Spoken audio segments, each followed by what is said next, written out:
Hello, and Merry Christmas / Happy Holidays. As some of you may have noticed, I haven't been around in a while. Not to say that I haven't been racing, although nowhere near as much as I would like. I had a lot of issues with video editing and the processor that I had on the old computer, and it was just too much of a hassle to get that stuff done. That mixed with starting a new job, I just didn't have the bandwidth that I would like to dedicate to this. I'm going to try to fix that though. I don't know if I'll be updating on a super frequent basis, but with the start of the new season, new touring cars, which I'm super excited about, I thought I would try to do a little bit. And speaking of touring cars, this Elantra is pretty fast, man. Faster than I had any right to be, certainly. I qualified second for this run and ended up second after trying to chase down P1 here for quite a while. The Elantra is really stable under braking. It doesn't quite rotate as well as the Civic does. I suspect that's probably a wheelbase thing, but for me that's an easy trade-off. I'll take braking over mid-corner rotation any day. I haven't really quite gotten to grips with it yet. Chasing down P1 here, I definitely thrashed the tires, especially on this lap towards the end when I was trying to outbrake. But as the season goes on, I think I can dial this thing in pretty well. It almost makes me wish that touring cars weren't fixed setup, because man, I've been learning a lot about setups, and I think I could actually do some pretty cool stuff with this car if it was allowed. From what I've heard, the Audi got an update as well. I haven't really driven it at all. It's not enough to really notice any differences.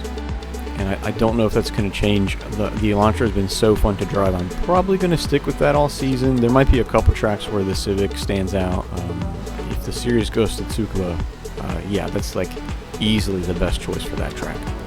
But either way, really looking forward to touring cars this season. I think this is exactly what the series needed, and from what I've seen so far, popularity has definitely increased, and hopefully that sticks around, because I still think it's the best racing you can get at the road level in all of iRacing services. And the reason I'm learning about setups is because I'm trying to get back into oval racing. Hasn't really been a big thing for me, but the announcement of the next-gen car and some of the news that's coming out about it, I'm getting a little more excited about oval racing again. Never really talked about it much because Gen 5 and Gen 6 cars were just really boring and nowhere near as fun to watch if you grew up watching Gen 3 and 4.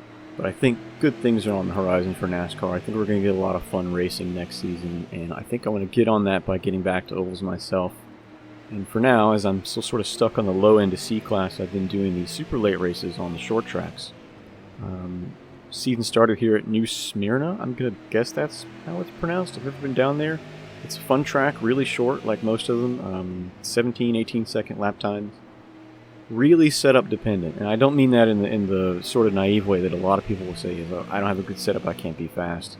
It's more of that a bad setup here will hurt you more than it will in road racing, in my opinion, because I think the default iRacing setups are good. They're good baselines to start with, but if you try to go out and race with them, this is why I've been avoiding the fixed series so far, they're awfully tight, which I'm not a fan of, because when the car is tight, when there's a lot of understeer, you start overworking your inputs to try to compensate and get through that, and a lot of times you go too far and you snap out of that traction circle, the car spins around, plows into the wall, and what have you.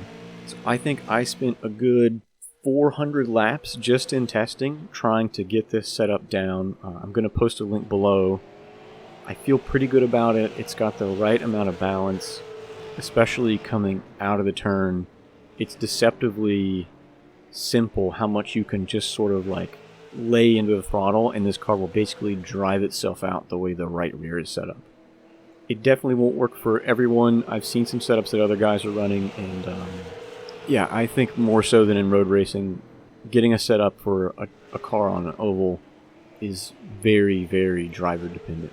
That being said, it's gone pretty well so far. This race was like a 1700 strength field, and I managed P5. Could have had a P4, honestly, but because I'm new, I'm still overworking the tires in the early part of the race and not having as much grip as I should. The short clip I've got here is towards the end of the race, and I think if I had taken care of the rubber a little more, this could have been maybe even a third place finish. But don't get me wrong, I am definitely happy with the top 5, especially with competition as rough as it is and as physical as these short track races can get. It really is like full-on knife fight in a phone booth kind of stuff. I may also dabble a little bit in the Gander trucks in C-Class.